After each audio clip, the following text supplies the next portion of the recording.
혹시 이런 생각 해보셨나요? 내가 이 세상에 태어나기 전 이미 다른 삶을 살았을지도 모른다. 처음 가본 곳인데 왠지 모르게 익숙한 느낌, 혹은 처음 만난 사람인데도 마치 오래전부터 알고 있었던 것 같은 그런 이상한 감각, 이 모든 것이 우연일까요? 오늘 우리는 전생이라는 신비로운 주제를 다룰 것입니다. 이 개념은 전 세계의 많은 문화와 영적 전통에서 깊이 뿌리내리고 있습니다. 이 영상에서 여러분이 이전 삶에서 살아왔다는 것을 암시하는 9가지 징후를 소개할 것입니다. 이 징후들을 통해 여러분은 자신의 존재와 인생에 대한 새로운 깨달음을 얻을 수 있을 것입니다. 준비되셨나요? 지금 바로 시작합니다.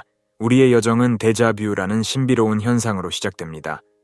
데자뷰는 단순한 기시감 이상의 것으로 우리의 영혼이 시간과 공간을 초월하여 경험한 것들의 흔적일 수 있습니다. 이는 마치 우리의 의식이 과거의 기억을 살짝 엿보는 것과 같죠. 데자뷰는 다양한 형태로 나타날 수 있습니다.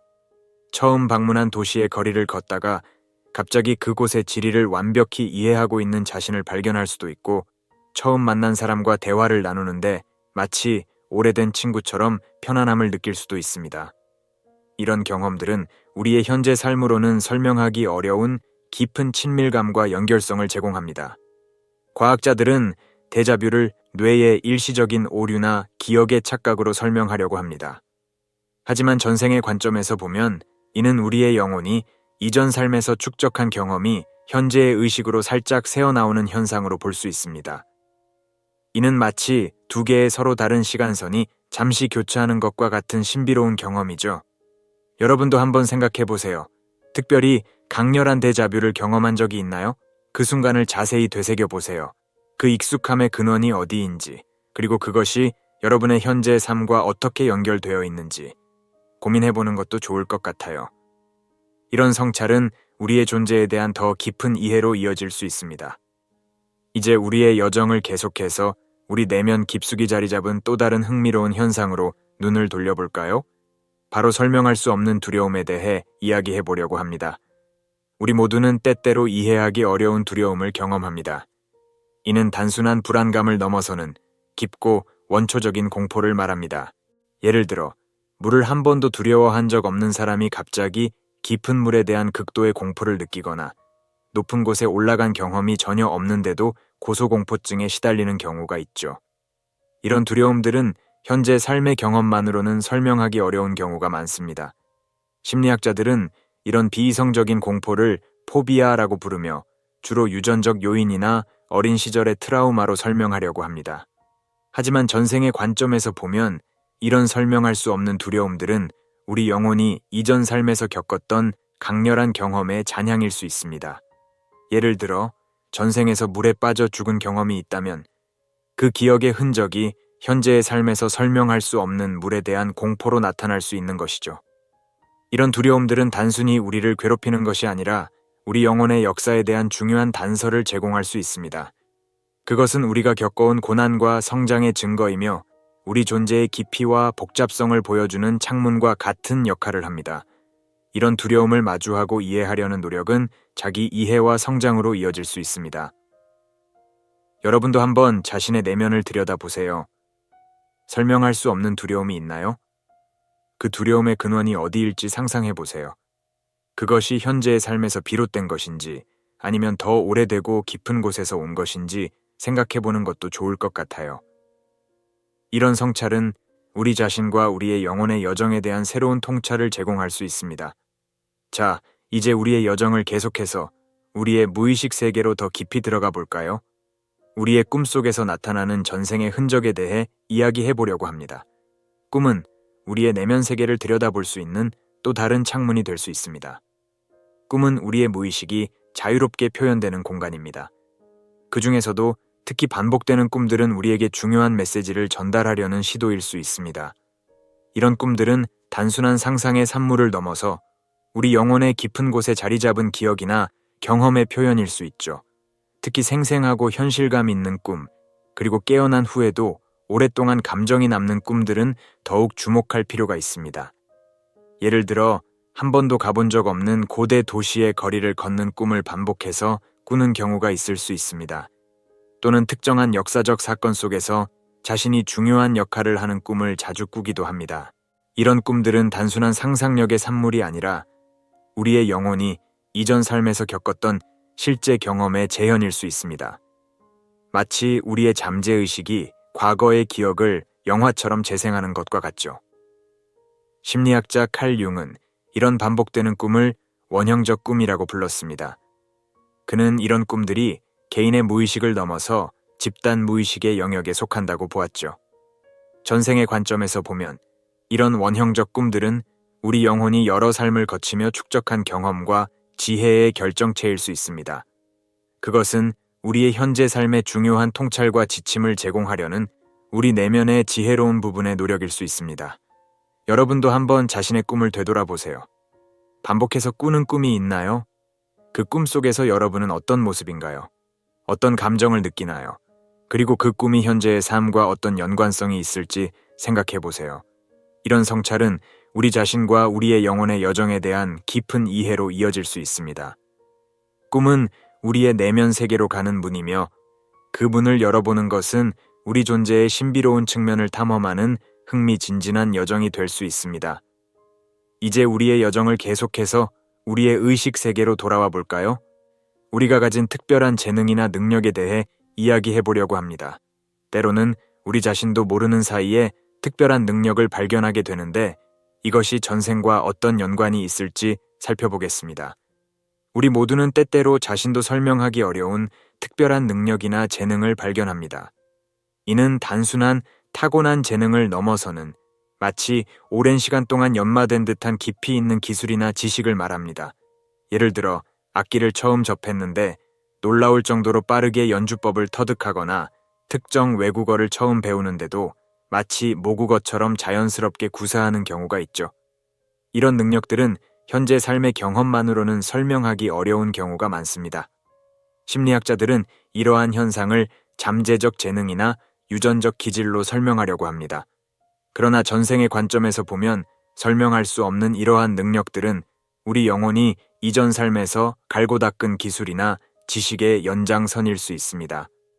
마치 여러 삶을 거치며 축적된 경험과 기술이 현재의 삶에서도 자연스럽게 발현되는 것과 같습니다. 이는 단순히 재능이라고 부르기에는 너무 깊고 복잡한 능력일 수 있습니다. 이런 설명할 수 없는 능력들은 우리 내면의 풍부한 자원을 보여주는 증거일 수 있습니다.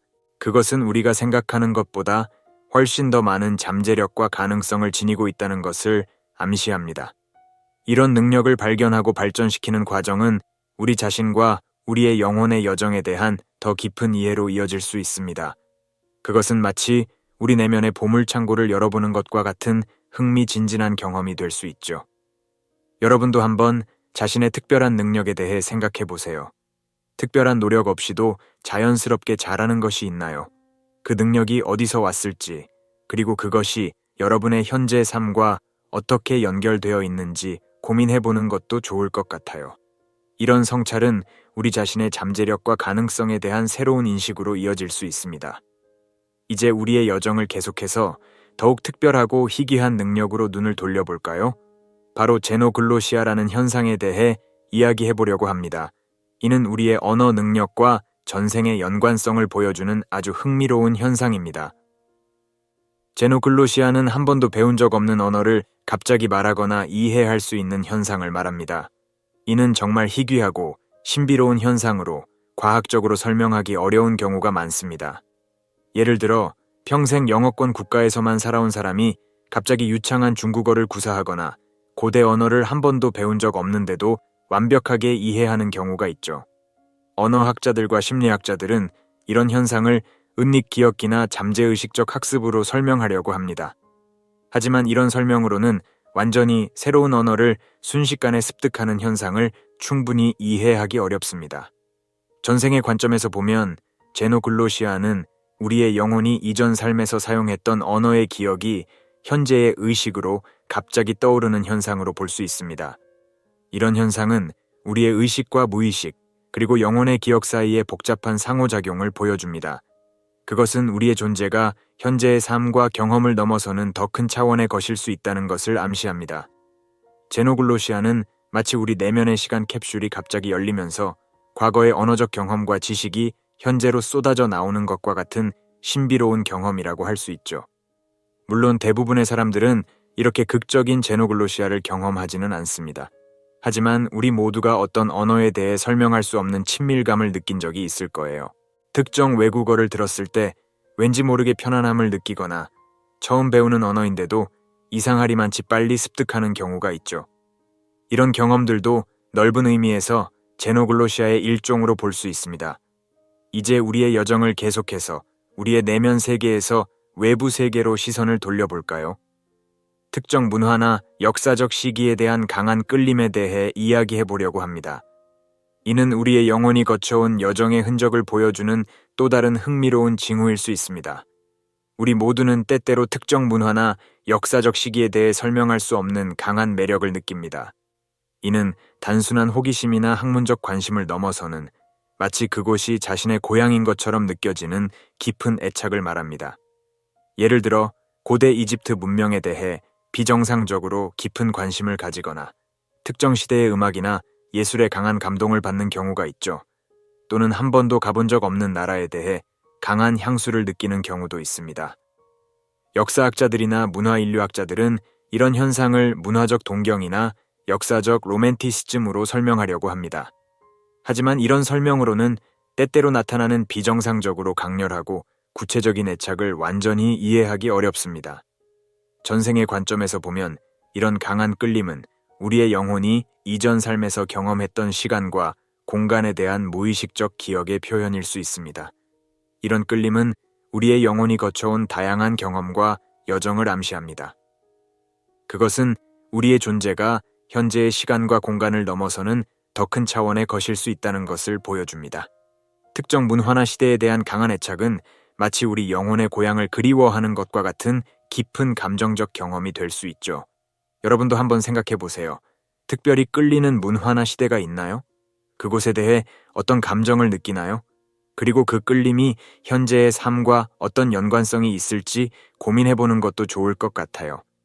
이런 성찰은 우리 자신과 우리의 영혼의 여정에 대한 더 깊은 이해로 이어질 수 있습니다. 이제 우리의 여정을 계속해서 우리의 내면 세계와 외부 세계를 연결하는 또 다른 흥미로운 현상으로 눈을 돌려볼까요? 바로 우리 몸에 나타나는 신비로운 표시나 감각에 대해 이야기해 보려고 합니다. 이는 우리의 영혼이 경험한 것들이 물리적인 형태로 표현되는 방식일 수 있습니다. 우리 몸은 때때로 설명하기 어려운 신체적 특징이나 감각을 가지고 있습니다. 이는 단순한 유전적 특징이나 우연한 현상을 넘어서는 마치 우리 영혼의 경험이 몸에 새겨진 것 같은 특별한 표시나 느낌을 말합니다. 예를 들어 특별한 모양의 점이나 흉터가 있는 경우 또는 의학적으로 설명할 수 없는 통증이나 감각을 경험하는 경우가 있죠. 의학자들은 이런 현상을 선천성 기형이나 시민성 통증으로 설명하려고 합니다. 하지만 이런 설명으로는 때때로 나타나는 매우 구체적이고 의미 있는 신체적 표시나 감각을 완전히 이해하기 어렵습니다. 전생의 관점에서 보면 이런 신체적 특징이나 감각은 우리의 영혼이 이전 삶에서 겪었던 중요한 경험의 물리적 흔적일 수 있습니다. 이런 신체적 표시나 감각은 우리 영혼의 역사에 대한 중요한 단서를 제공할 수 있습니다. 그것은 우리가 겪어온 경험과 성장의 증거이며 우리 존재의 연속성을 보여주는 물리적 표현일 수 있습니다. 예를 들어 특정 부위에 있는 설명할 수 없는 흉터는 전생에서 겪었던 중요한 사건의 흔적일 수 있고 특정 상황에서 느끼는 강한 신체적 반응은 과거의 트라우마적 경험의 재현일 수 있습니다. 물론 이런 해석을 과학적으로 증명하기는 어렵습니다. 하지만 우리 몸이 우리 영혼의 경험을 기억하고 표현하는 매개체라고 생각하면 이해하기 어려웠던 많은 신체적 현상들이 새로운 의미를 가질 수 있습니다. 이는 우리의 몸과 마음, 그리고 영혼이 깊이 연결되어 있다는 것을 보여주는 또 하나의 증거가 될 수 있죠. 이제 우리의 여정을 계속해서 우리와 다른 사람들 사이의 관계로 눈을 돌려볼까요? 때때로 우리는 특정한 사람들과 설명할 수 없는 강한 연결감을 느끼게 됩니다. 이런 경험이 전생과 어떤 관련이 있을지 살펴보도록 하겠습니다. 우리 모두 한 번쯤 경험해 보셨을 거예요. 누군가를 처음 만났는데 마치 오랫동안 알고 지낸 것 같은 느낌이 드는 순간 말이에요. 그 순간, 시간과 공간을 초월한 듯한 깊은 유대감을 느끼게 되죠. 이런 경험을 해보신 적 있나요? 이런 순간적인 깊은 연결은 단순한 우연이 아닐 수 있어요. 전생에서 함께했던 영혼들이 현세에서 재회하는 순간일 수 있죠. 마치 오래된 친구를 다시 만난 것처럼 말이에요. 예를 들어 처음 만난 사람과 대화를 나누는데 마치 서로의 생각을 읽는 것 같은 경험을 해본 적 있나요? 또는 오랜 친구처럼 편안함을 느끼는 관계, 혹은 말로 표현할 수 없는 깊은 이해를 나누는 사이. 이런 관계들이 바로 전생의 인연일 수 있어요. 여러분의 삶에서 이런 특별한 인연을 만난 적이 있다면 그것은 단순한 우연이 아닐 수 있습니다. 여러분의 영혼이 오랜 시간을 걸쳐 다시 만난 소중한 인연일지도 모르죠. 때로는 이 세상에 속하지 않은 것 같은 느낌, 혹은 다른 시대나 장소에 더 어울릴 것 같은 느낌을 받은 적 있나요? 이런 감정은 단순한 외로움이나 우울함과는 다른, 더 깊고 본질적인 것일 수 있어요. 이런 느낌은 여러분의 영혼이 전생에서 경험했던 편안함과 안정감을 무의식적으로 기억하고 있기 때문일 수 있어요. 마치 고향을 그리워하는 것처럼 말이죠. 여러분의 영혼이 더 편안하게 느꼈던 시간과 장소를 그리워하고 있는 것일 수 있습니다. 잠시 눈을 감고 깊이 생각해 보세요. 여러분이 언제 가장 편안함을 느끼나요? 어떤 환경이나 상황에서 가장 자연스럽고 진정한 자신을 느끼나요? 이런 감정들이 바로 여러분 영혼의 고향을 가리키는 나침반일 수 있어요. 이런 느낌들을 부정적으로만 바라보지 마세요. 오히려 이는 여러분의 영혼이 풍부한 경험을 가지고 있다는 증거일 수 있습니다. 현재의 삶에 완전히 적응하지 못한다고 해서 괴로워하지 마세요. 대신 이를 여러분의 독특한 관점과 경험의 원천으로 받아들여 보는 건 어떨까요? 여기서 우리가 함께 살펴본 9가지 징후들을 다시 한번 정리해 보겠습니다. 반복되는 꿈, 설명할 수 없는 공포나 기쁨, 데자뷰 경험, 강한 직감, 특정 시대나 문화에 대한 강한 흥미, 설명할 수 없는 기술이나 지식, 특정 장소에 대한 강한 끌림, 사람들과의 깊은 연결, 소속감의 부재. 이 중 몇 가지라도 여러분의 경험과 일치하나요? 그렇다면 여러분의 영혼은 이미 오랜 여정을 거쳐왔을지도 모릅니다. 여러분의 경험과 느낌을 소중히 여기세요. 그리고 지금 이 순간 잠시 시간을 내어 자신의 내면을 들여다보세요. 여러분의 직감, 꿈, 그리고 설명할 수 없는 감정들이 무엇을 말하고 있나요? 이들은 여러분 영혼의 오랜 여정을 보여주는 소중한 단서일 수 있습니다. 여러분의 이야기가 궁금합니다. 이 영상에서 다룬 내용 중 특별히 와닿는 부분이 있었나요? 혹시 비슷한 경험이 있으셨다면 댓글로 공유해 주세요. 여러분의 이야기가 다른 이들에게 큰 위로와 영감이 될 수 있습니다. 이 여정을 함께 계속하고 싶으시다면 구독 버튼을 눌러주세요. 앞으로도 영혼의 성장과 자아 발견에 관한 더 많은 이야기를 나누고 싶습니다. 이 영상이 여러분에게 도움이 되었다면 좋아요 버튼도 눌러주세요. 여러분 모두의 영혼이 아름답고 의미 있는 여정을 걸어가길 바랍니다. 다음 영상에서 다시 만나요. 감사합니다.